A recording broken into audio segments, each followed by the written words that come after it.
नमस्कार साथियों, पॉलिटेक्निक पाठशाला यूट्यूब चैनल पर आप सभी का स्वागत है। Electrical machine first third semester में आपको कैरेक्टरिस्टिक पढ़ाया जा रहा है कि characteristic of DC motor, characteristic of DC motor. ठीक है, तो कैरेक्टरिस्टिक में जो है हमने बताया कि कैरेक्टरिस्टिक कितनी टाइप की होती हैं। कुछ सीरीज मोटर के कैरेक्टरिस्टिक के बारे में हमने क्या कर दिया, बता दिया। कुछ पॉइंट जो है बाकी रह गए थे, उनके बारे में डिस्कस करना ज़रूरी है।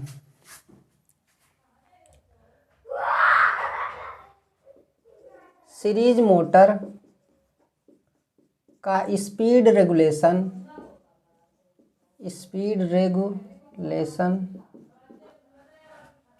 सीरीज मोटर का स्पीड रेगुलेशन, देखिए जो स्पीड रेगुलेशन होता है ना, स्पीड रेगुलेशन वेरी पुअर होता है, वेरी पुअर होता है। सीरीज मोटर को बेल्ट ड्राइव में यूज नहीं किया जाता है,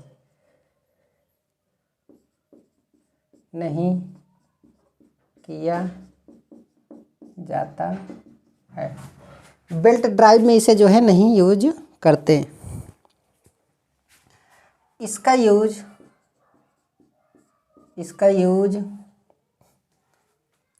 हॉइस्ट क्रेन ट्रैक्शन मोटर, ठीक है। चेन ड्राइव चेन, जैसे हमारे साइकिल में चेन होता है ना, कुछ उस टाइप का चेन ड्राइव और direct coupling direct coupling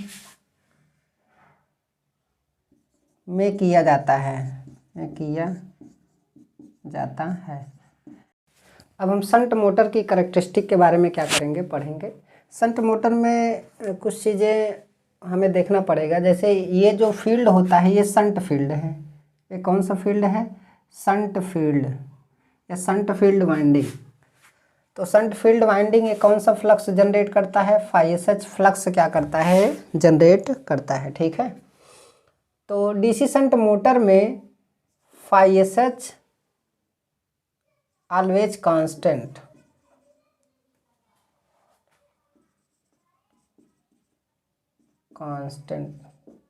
eight no load to full load. इसमें फ्लक्स हमेशा क्या रहता है? कांस्टेंट रहता है। या फिर इसमें हिंदी में लिख सकते हैं कि शंट मोटर में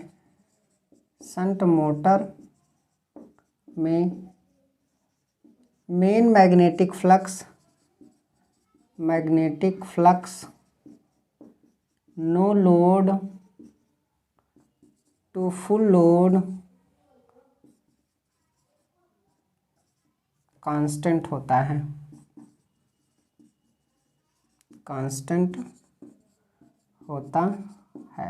समझ में आया?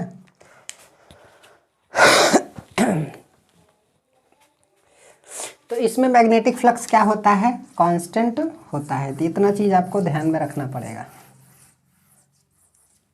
अब एक चीज़ और बता दें, जैसे स्पीड हमें पता है कि n इज प्रोपोर्शनल EB अपान क्या होता है? फाई होता है। तो ये ϕSH हो जाएगा, ठीक है। तो ϕSH तो इसमें कांस्टेंट रहेगा। फ्लक्स ϕSH जो है हमारा क्या रहेगा? कांस्टेंट रहेगा। इसमें जो करंट इक्वेशन आता है I बराबर IA प्लस क्या होता है? ISH होता है। तो ϕSH इज डायरेक्टली प्रोपोर्शनल क्या होता है? ISH होता है। ISH क्या है? शंट करंट है, शंट फील्ड करंट है। तो सिंपल सी बात है, उसी के ऊपर डिपेंड करेगा। लेकिन लोड यहाँ पर कहाँ पर देते हैं भाई? लोड तो आर्मेचर के शाफ्ट पर दिया जाता है, कपलिंग किया जाता है, समझ में आया? जैसा कि अभी हमने पढ़ा है कि बेल्ट ड्राइव होता है, और चेन ड्राइव होता है, और डायरेक्ट कपलिंग करके, शाफ्ट को डायरेक्ट कपलिंग करके किसी मैकेनिकल लोड से लोड दिया जाता है। ठीक है, तो लोड तो यहाँ पर दिया जाएगा, लोड जिस पर दिया जाएगा उसी पर करंट क्या होगा, बढ़ेगा। भैया आर्मेचर पे लोड पड़ेगा, आर्मेचर के शाफ्ट पे लोड पड़ेगा तो आर्मेचर करंट क्या होगी, बढ़ेगी। तो रिजल्टेंट करंट का मान बढ़ेगा, लेकिन शंट करंट पर कोई लोड थोड़ी नहीं पड़ रहा है, मतलब शंट फील्ड पर कोई लोड नहीं पड़ रहा है, तो इसलिए शंट फील्ड जो है हमारा, उस पर कोई प्रभाव ही नहीं पड़ेगा करंट लोड का। तो ISH कांस्टेंट रहता है, इसमें क्या रहता है, ISH constant, ISH constant, FSH भी क्या रहेगा, कांस्टेंट रहेगा। इतना समझ के चलिए, ISH अगर कांस्टेंट रहेगा तो FSH भी क्या रहेगा, कांस्टेंट रहेगा। ये चीज़ है। ठीक है, अब यहाँ पर ध्यान से देखिए कि N is directly proportional V minus IA into R A. ये तो ये फ्लक्स हमेशा FSH क्या है, FSH क्या है, कांस्टेंट है, तो कांस्टेंट है तो N is directly proportional V minus IA into R A. समझ में आया, V माइनस IA इंटू क्या, आर ए। ठीक है, तो अब मैं यहाँ पर एक चीज़ और बता देना चाहता हूँ कि देखिए नो लोड की कंडीशन में जैसे होता क्या है कि मान लीजिए लोड बढ़ाएंगे, यहाँ पर देखिए लोड बढ़ाएंगे तो आर्मेचर करंट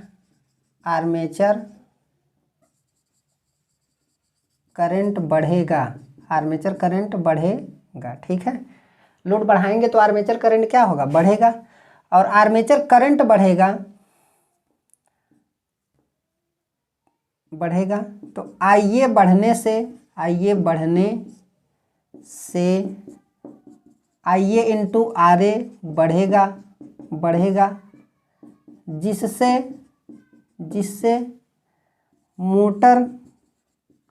मोटर की स्पीड कम होनी चाहिए।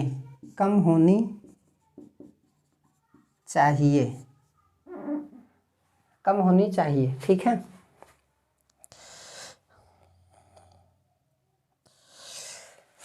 मोटर की स्पीड क्या होनी चाहिए, कम होनी चाहिए, लेकिन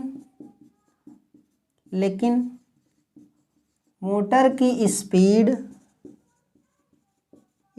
लगभग कांस्टेंट होती है,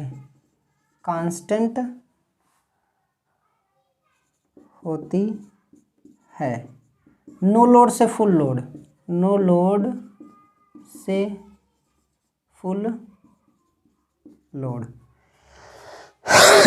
मोटर की स्पीड लगभग क्या होती है, कांस्टेंट होती है। तो नीचे लग रहा है दिख नहीं रहा है, तो नीचे लिखेंगे आप लोग कि नो लोड से फुल लोड, यहाँ पर लिखेंगे नो लोड से फुल लोड। ठीक है, लिख लीजिएगा आप लोग। अब ध्यान से देखिए, जब IA into R A drop बढ़ेगा तो स्पीड हमारी क्या होनी चाहिए, कम होनी चाहिए, लेकिन क्या ऐसा होता है, ऐसा नहीं होता है, थोड़ा सा कम होता है, थोड़ा सा क्या होता है, कम होता है, बहुत ज़्यादा कम नहीं होता। उसका कारण क्या है उसके बारे में हम आपको बताएंगे। देखिए जब लोड बढ़ाएंगे तो हमारा आर्मेचर रिएक्शन भी बढ़ता है ना, तो आर्मेचर रिएक्शन की वजह से मेन फ्लक्स हमारा क्या हो जाता है, कम हो जाता है, तो मेन फ्लक्स जब कम हो जाएगा तो स्पीड हमारी क्या हो जाएगी, बढ़ जाएगी। मेन फ्लक्स हमारा अगर कम हो रहा है तो स्पीड हमारी क्या हो जाती है, बढ़ जाती है। इसका क्या मतलब है भाई, आर्मेचर लोड बढ़ाने से IA इंटू आर ए का मान बढ़ रहा है तो स्पीड कम हो रही है, जबकि लोड बढ़ाने से आर्मेचर करंट का मान बढ़ता है, जिसकी वजह से आर्मेचर रिएक्शन बढ़ता है। आर्मेचर रिएक्शन बढ़ने की वजह से उसकी स्पीड, आर्मेचर रिएक्शन जब बढ़ जाएगा तो मेन मैग्नेटिक फ्लक्स क्या होगा, कुछ कम हो जाएगा। मेन मैग्नेटिक फ्लक्स कुछ कम होगा तो स्पीड फिर थोड़ा क्या हो जाएगी, बढ़ जाएगी, स्पीड फिर बढ़ जाएगी, मतलब स्पीड बढ़ेगी नहीं, ना तो घटेगी ना तो क्या होगी, बढ़ेगी। भाई एक साइड में लोड बढ़ाने पे क्या हो रहा है, स्पीड घट रहा है, और दूसरी साइड में लोड बढ़ाने से आर्मेचर रिएक्शन बढ़ने की वजह से मेन मैग्नेटिक फ्लक्स का मान कम होगा। जब फ्लक्स का मान कम होगा तो स्पीड बढ़ जाएगी। एक साइड घट रहा था, दूसरी साइड क्या हो रहा है, बढ़ रहा है। मतलब क्या है कि स्पीड यहाँ पे क्या रहती है, कांस्टेंट रहती है। स्पीड यहाँ पे क्या रहती है, कांस्टेंट रहती है। ठीक है,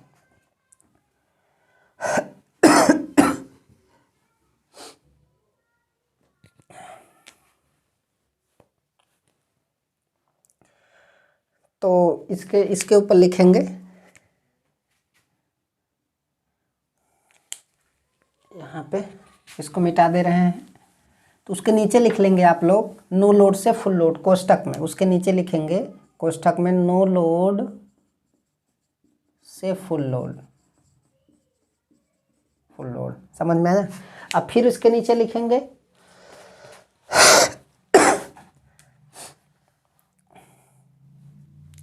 इस आई ए इंटू, अब देखिए आई ए इंटू आर ए बढ़ने से, आई ए इंटू आर ए बढ़ने से, आई ए इंटू आर ए बढ़ने से स्पीड कम होनी चाहिए, लेकिन कम नहीं होता है, कम नहीं होता है, क्योंकि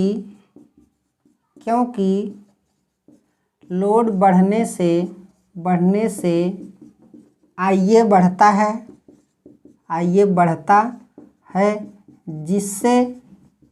जिससे आर्मेचर फ्लक्स फाई ए बढ़ता है, फाई ए बढ़ने से, फाई ए के बढ़ने से आर्मेचर रिएक्शन बढ़ता है,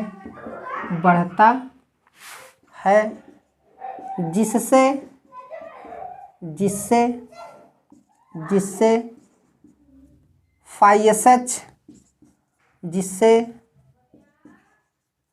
मेन फ्लक्स इसमें दिखाई नहीं दे रहा है, बढ़ता है। ठीक है, तो इसको मिटा दे रहे हैं, जिससे मेन फ्लक्स कम हो जाता है,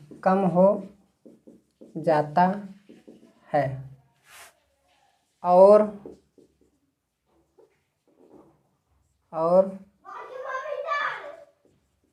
फलस्वरूप यानी इस proportional EB upon phi S H. अब यहाँ पर क्या लिखेंगे, V into I A into R A. समझ में आया? के अनुसार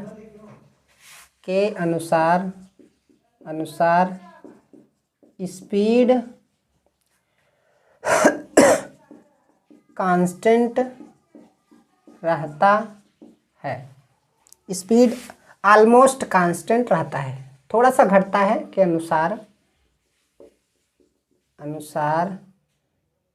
स्पीड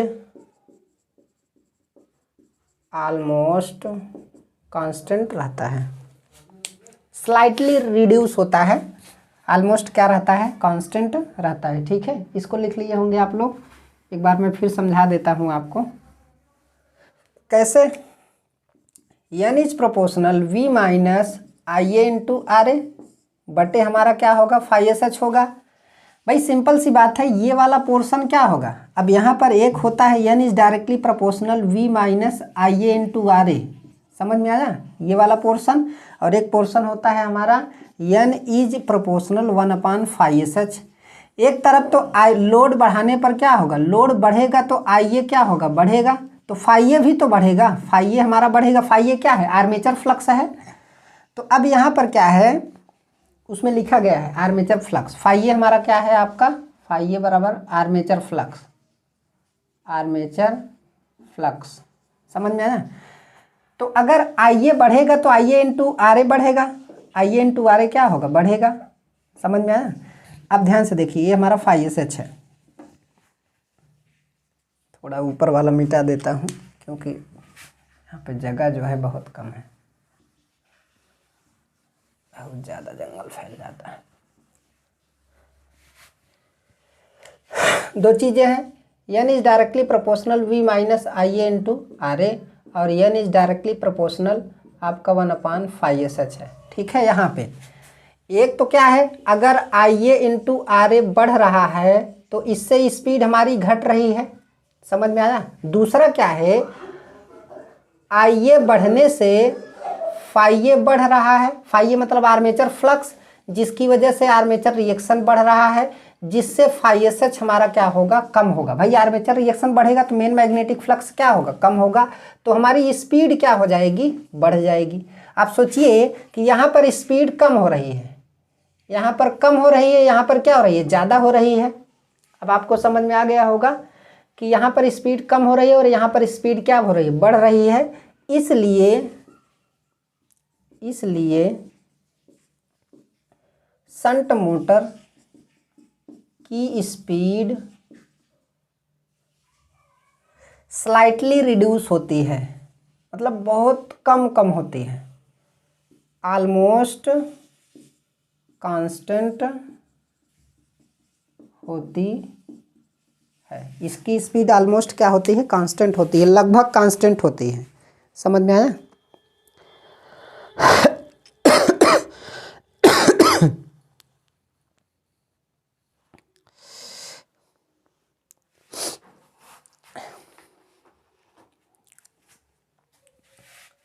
तो इसमें FSH हमेशा क्या रहता है, कांस्टेंट रहता है, ठीक है। तो ये चीज़ है। अगर इसके करेक्टरिस्टिक में देखिए, यहाँ पर तो आपको समझ में आ गया होगा, ये 2 पॉइंट आपको समझना बहुत ज़्यादा ज़रूरी है।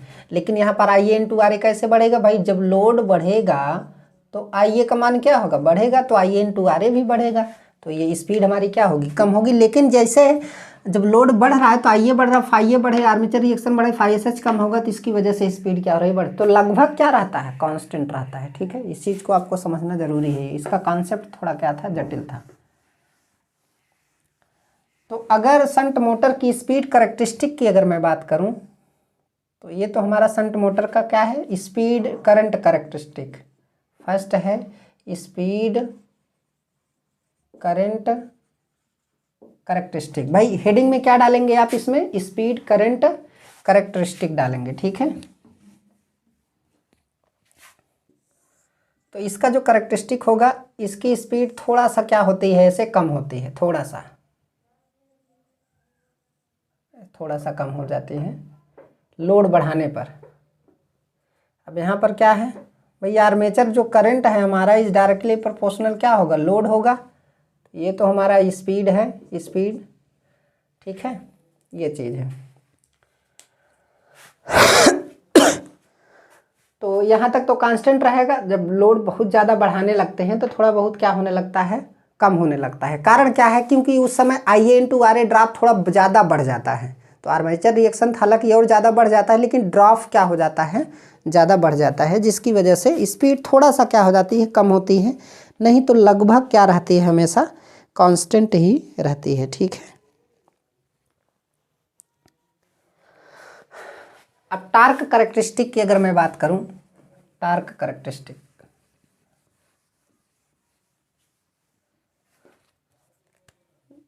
शंट DC मोटर, ठीक है, स्पीड करंट करेक्टरिस्टिक और अब क्या कहते हैं, torque current characteristic, torque current characteristic, ठीक है। तो टार्क की बात करूं तो FSH हमेशा इसमें क्या रहेगा, FSH बराबर क्या रहेगा, कांस्टेंट रहेगा, ठीक है। तो ऐसी कंडीशन में टार्क TA बराबर K × FSH इंटू क्या होगा आपका, FSH × IA होगा। तो भाई FSH तो कांस्टेंट रहेगा, तो TA इज डायरेक्टली प्रोपोर्शनल क्या होगा, IA। तो हमें कैसा मिलेगा कर्व, स्ट्रेट लाइन मिलेगा, स्ट्रेट लाइन। कर्व हमें कैसा मिलता है, स्ट्रेट लाइन मिलता है, कुछ इस तरीके का। ये हमारा क्या है, armature current IA is directly proportional load, यहाँ से इस मूल बिंदु से चलता है, ठीक है, ये हो गया ये। लेकिन अब यहाँ पर ये जो हमारा आर्मेचर टार्क है, अब ये जो कर्व है हमारा, ये देखिए,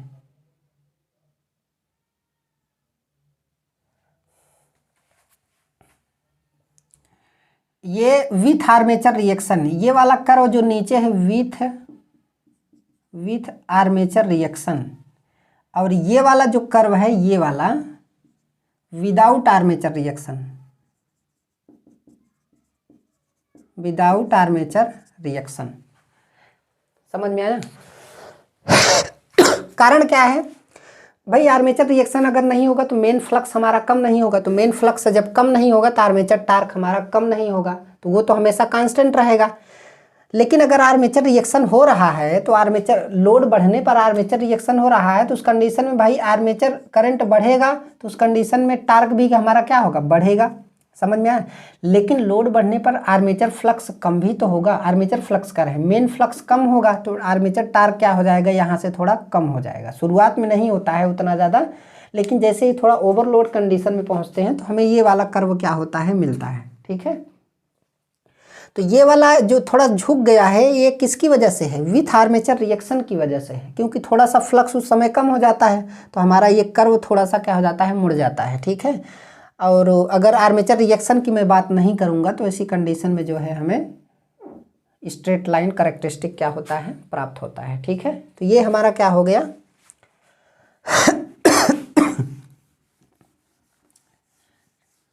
टार्क करंट कैरेक्टरिस्टिक। ठीक है, टार्क करंट कैरेक्टरिस्टिक। तो ये जो हमारा स्ट्रेट लाइन मिलता है,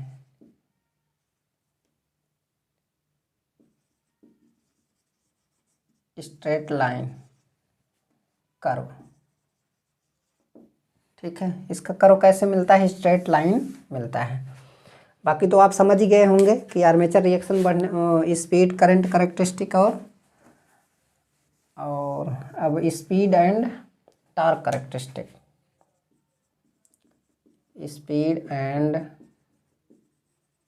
टार्क कैरेक्टरिस्टिक।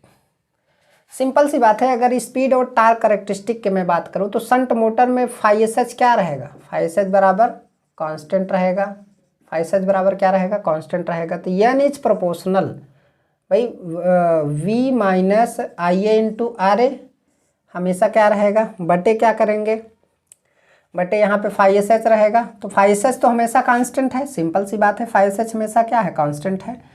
अब आपको एक चीज़ पता है कि TA इज डायरेक्टली प्रोपोर्शनल आपका क्या कहते हैं, बराबर φSH इंटू क्या है, IA है इंटू K है। ठीक है कि नहीं, K एक कांस्टेंट है, तो ये दोनों तो क्या है, शंट मोटर में ये दोनों क्या है, कांस्टेंट है। तो TA इज डायरेक्टली प्रोपोर्शनल क्या है, IA है।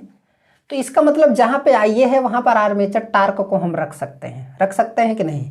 तो n is proportional V minus TA, यहाँ पर TA लिख देंगे, समझ में आया, इंटू RA बटे क्या है, φSH है। तो φSH तो मान लीजिए गायब कर दीजिए, उससे कोई दिक्कत नहीं है, n is proportional V minus TA into RA हो जाएगा। तो यहाँ से अगर देखेंगे कि देखिए आर्मेचर टार्क किस पे डिपेंड करेगा, करंट पे डिपेंड करेगा कि नहीं। तो आर्मेचर टार्क करंट पे डिपेंड करेगा, या फिर यहाँ से आप ऐसे रिलेशन निकाल सकते हैं कि ये तो मान लीजिए, चलिए ठीक है, आर्मेचर करंट IA ही है, ये तो ऊपर भी लिखा गया था। तो यहाँ से क्या निकालें आप, n इज इनवर्सली प्रोपोर्शनल आपका 1 क्या होगा, IA होगा। अब यहाँ पर IA इज प्रोपोर्शनल क्या है, आर्मेचर टार्क TA है, तो यहाँ पर आप लिख सकते हैं कि इज प्रोपोर्शनल 1 क्या हो जाएगा, आर्मेचर टार्क TA। तो n इज प्रोपोर्शनल 1/TA हो जाएगा। तो आर्मेचर टार्क अगर बढ़ेगा तो स्पीड हमारी क्या होगी, कम होगी। समझ में आया, स्पीड हमारी क्या होगी, कम होगी। लेकिन फिर वही बात है कि जब लोड बढ़ाएंगे तो आर्मेचर करंट बढ़ेगा, जब आर्मेचर करंट बढ़ेगा तो आर्मेचर टार्क बढ़ेगा। समझ में आया। लेकिन लोड बढ़ा तो यहाँ पर स्पीड क्या होनी चाहिए, कम होनी चाहिए। लेकिन फिर वही बात है कि जब लोड बढ़ेगा तो आर्मेचर रिएक्शन बढ़ेगा, आर्मेचर रिएक्शन बढ़ेगा तो मेन फ्लक्स कम होगा, जिसकी वजह से स्पीड थोड़ा सा क्या हो जाएगी, बढ़ जाएगी। तो ये मैकेनिकल कैरेक्टरिस्टिक कहा जाता है। क्या ये कौन सा कैरेक्टरिस्टिक है, मैकेनिकल कैरेक्टरिस्टिक। समझ में आया, मैकेनिकल कैरेक्टरिस्टिक। इस चीज़ को तो आप समझ रहे होंगे। यहाँ पर ये जो निकल करके आया है, सोचिए कि अगर लोड बढ़ाएंगे तो आर्मेचर करंट बढ़ेगा तो टार्क बढ़ेगा तो स्पीड कम होना चाहिए। लेकिन लोड बढ़ने पर जब आर्मेचर करंट बढ़ेगा तो फाइए भी तो बढ़ेगा, फाइए बढ़ेगा कि नहीं। तो फाइए बढ़ेगा तो उस कंडीशन में क्या होगा, जब फाई ए हमारा बढ़ेगा तो उस कंडीशन में हमारा क्या हो जाएगा, आर्मेचर रिएक्शन बढ़ जाएगा, जिसकी वजह से main flux shunt flux phi S H कम हो जाएगा। जब फाई एस एच कम हो जाएगा तो स्पीड हमारी क्या हो जाएगी, बढ़ जाएगी इस फार्मूले से। तब ये वाला फार्मूला हमारा अप्लाई हो जाएगा। समझ में आया? अभी तो एक रिलेशन निकल करके आया है शंट मोटर के लिए। तो इस मैकेनिकल कैरेक्टरिस्टिक से अगर आप देखेंगे तो हमारा कैरेक्टरिस्टिक कैसे प्राप्त होगा, इतनी सारी चीज़ें आपको समझ में आ गई होंगी। अभी अभी हमने देखा कि मान लीजिए N is directly proportional V minus I A into R A और बटे क्या है, फाई एस एच है। ठीक है, इतना तो आपको समझ में आ गया। फिर उसके बाद हमने एक चीज़ निकाला कि T A is directly proportional I A निकाला। फिर उसके बाद हमने एक चीज़ और निकाला कि N is proportional T A निकाला। ठीक है, ये चीज़, ये तीनों फार्मूले हमारे। अब देखिए, अब यहाँ पर कॉन्सेप्ट यहाँ पर लिख रहे हैं कि जैसे लोड बढ़ेगा, लोड अगर बढ़ेगा तो आर्मेचर करंट आई ए का मान क्या होगा, बढ़ेगा। जब आर्मेचर करंट आई ए का मान बढ़ेगा तो आर्मेचर टार्क टी ए का मान क्या होगा, बढ़ेगा। टार्क तो बढ़ेगा, ये तो सही बात है, आर्मेचर टार्क हमारा क्या होगा, बढ़ेगा। तो स्पीड क्या होनी चाहिए, कम होनी चाहिए। लेकिन ठीक इसी समय अब दूसरा केस क्या है भाई, अगर लोड बढ़ेगा तो आई ए बढ़ेगा, तो दूसरा फाई ए भी तो बढ़ेगा। फाई ए क्या है, आर्मेचर फ्लक्स बढ़ेगा। तो आर्मेचर फ्लक्स बढ़ेगा तो आर्मेचर रिएक्शन बढ़ेगा। आर्मेचर रिएक्शन बढ़ेगा तो main flux phi S H क्या होगा, कम होगा। जब main flux phi S H हमारा कम होगा तो आप सोचिए कि एन इज इन्वर्सली प्रोपोर्शनल। देखिए यहाँ से एक रिलेशन और निकल रहा है, क्योंकि ये उसका उल्टा है ना कि N is inversely proportional phi S H है। तो सिंपल सी बात है, तो स्पीड हमारी क्या हो जाएगी, कम हो जाएगी भाई, फाई एस बढ़ जाएगी। देखिए यहाँ पर स्पीड कम हो रहा है, यहाँ पर स्पीड क्या हो रहा है, बढ़ रहा है। तो इसका मतलब है कि स्पीड ना तो घट रहा है ना तो बढ़ रहा है, ऑलवेज क्या है, कांस्टेंट है, लगभग क्या है, कांस्टेंट है। जो स्पीड कैरेक्टरिस्टिक हमें मिला था, स्पीड करंट कैरेक्टरिस्टिक, वही हमारा मैकेनिकल कैरेक्टरिस्टिक होगा। समझ में आया? तो एक चीज़ यहाँ पर लिखना जरूरी है किसी भी डीसी मोटर के लिए। तो किसी भी डीसी मोटर के लिए यहाँ पर नोट करके लिखेंगे हम लोग, किसी भी डीसी मोटर के लिए स्पीड कैरेक्टरिस्टिक तथा मैकेनिकल कैरेक्टरिस्टिक समान होता है,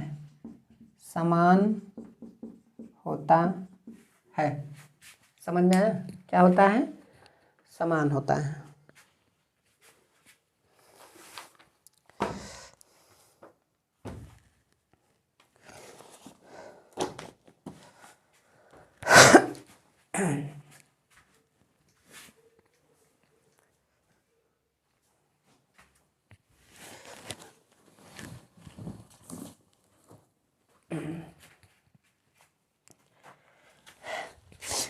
देखिए अब यहाँ पे सारी चीज़ें मैं बार बार लिखा नहीं रहा हूँ, लेकिन ये जो हम बता दिए हैं इस चीज़ को आपको ध्यान में रखना है। ठीक है, अब कैसे कांस्टेंट रहेगा,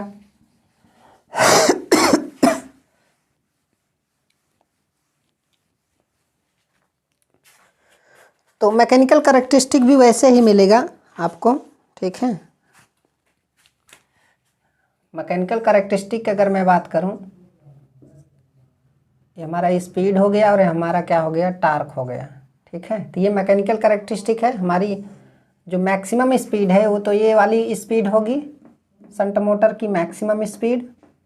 लेकिन जब इस पर लोड डाला जाता है तो थोड़ा सा क्या हो जाता है, कम हो जाता है, थोड़ा सा क्या हो जाता है, कम हो जाता है, बस हो गया। ठीक है,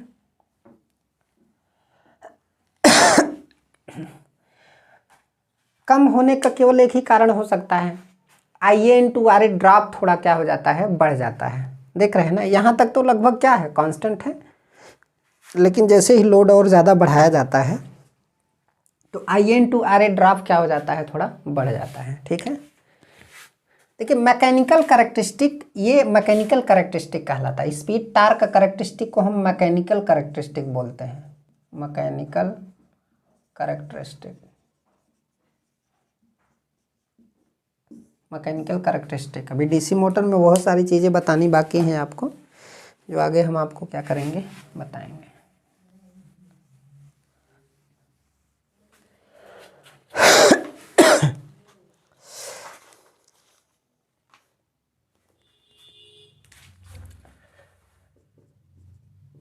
इस मोटर का torque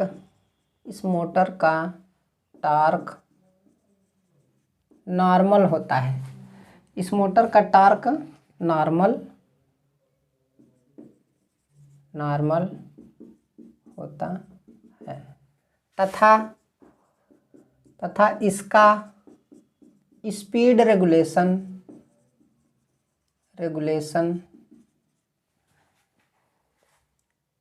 good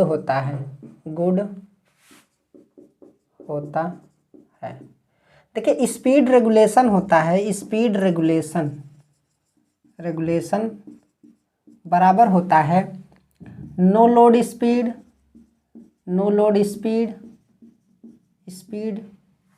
minus full load speed बटे फुल लोड स्पीड। समझ में आया? तो अगर इसका फार्मूला आप पढ़ना चाहते हैं तो स्पीड रेगुलेशन या सार बराबर आपका हो जाएगा नो लोड स्पीड बटे फुल लोड स्पीड बटे full load speed. No load speed minus full load speed बटे फुल लोड स्पीड। ठीक है, तो इसका मान जितना कम होता है उतना ही अच्छा माना जाता है। इसका मान जो है जितना कम होता है उतना ही अच्छा माना जाता है। स्पीड रेगुलेशन का मान जितना कम होता है उतना अच्छा माना जाता है। क्यों? क्योंकि इसकी वैल्यू जितनी कम आएगी, इसका मतलब ये है कि स्पीड लगभग क्या है, कांस्टेंट है। स्पीड में वेरिएशन नो लोड से फुल लोड तक क्या है, लगभग नहीं हो रहा है। स्पीड वेरिएशन बहुत कम हो रहा है, स्पीड में वेरिएशन। ठीक है,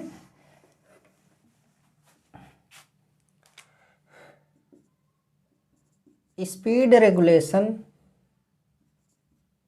का मान जितना कम होगा उतना ही अच्छा माना जाता है। जैसे डीसी सीरीज मोटर का स्पीड रेगुलेशन बहुत पुअर था। स्पीड रेगुलेशन जो है क्या था, बहुत पुअर था।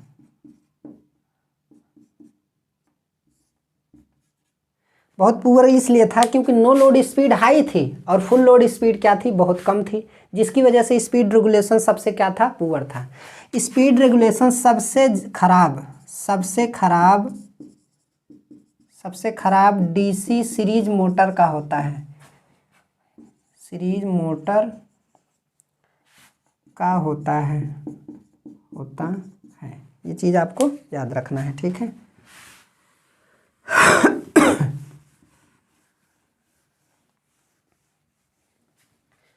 सबसे खराब किसका होता है, डीसी सीरीज मोटर का होता है।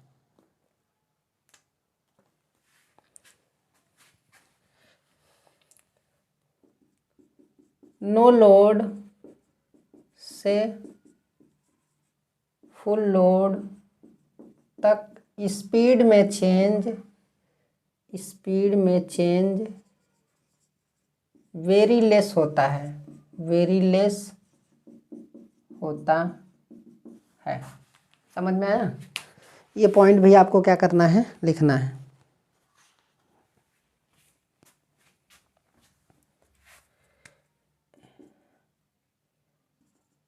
इसका स्पीड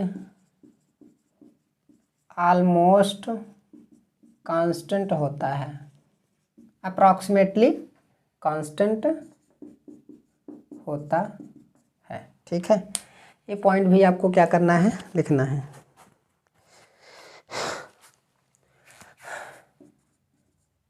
देखिए इस मोटर का कैरेक्टरिस्टिक, इस मोटर का अभिलक्षण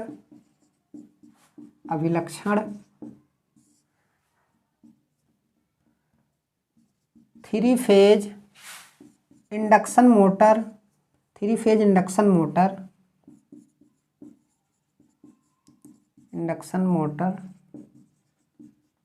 के लगभग समान है, समान है। समझ में आया? डीसी शंट मोटर का जो अभिलक्षण होता है वो 3 फेज इंडक्शन मोटर के लगभग क्या होता है, समान होता है। तो ये चीज़ आप लोग मत भूलिएगा।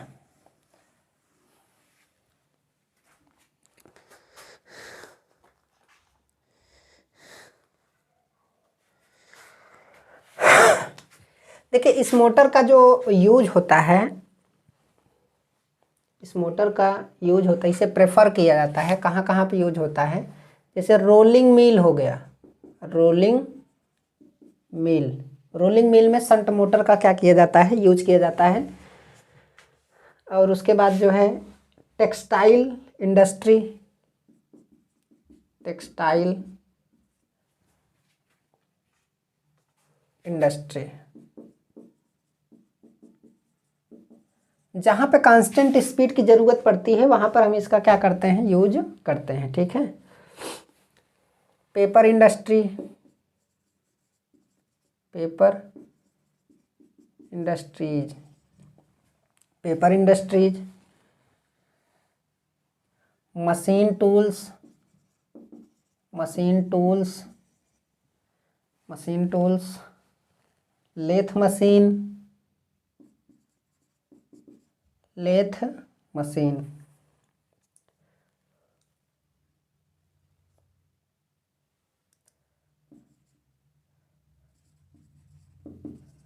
लेथ मशीन आप प्रैक्टिकल करने गए होंगे या वर्कशॉप में गए होंगे तो वहाँ पर लेथ मशीन आप देखे होंगे, उसमें शंट मोटर का क्या किया जाता है, यूज किया जाता है। अगर शंट मोटर नहीं है तो उसके स्थान पर हम 3 फेज इंडक्शन मोटर यूज करेंगे। क्यों यूज करेंगे, क्योंकि इसका करेक्टरिस्टिक उससे क्या करता है, मैच करता है। तो 3 फेज इंडक्शन मोटर का ज़्यादा यूज होता है। क्यों यूज होता है, क्योंकि वो मोटर सस्ती है और डीसी शंट मोटर बहुत ही ज़्यादा क्या होती है, महंगी होती है। ठीक है। तो ऐसी जगहों पर इसका हम क्या करते हैं, यूज करते हैं, जहाँ पर लगभग कांस्टेंट स्पीड की हमें क्या पड़ती है, आवश्यकता पड़ती है। तो वहाँ पर हम इस मोटर का हम क्या करते हैं, यूज करते हैं।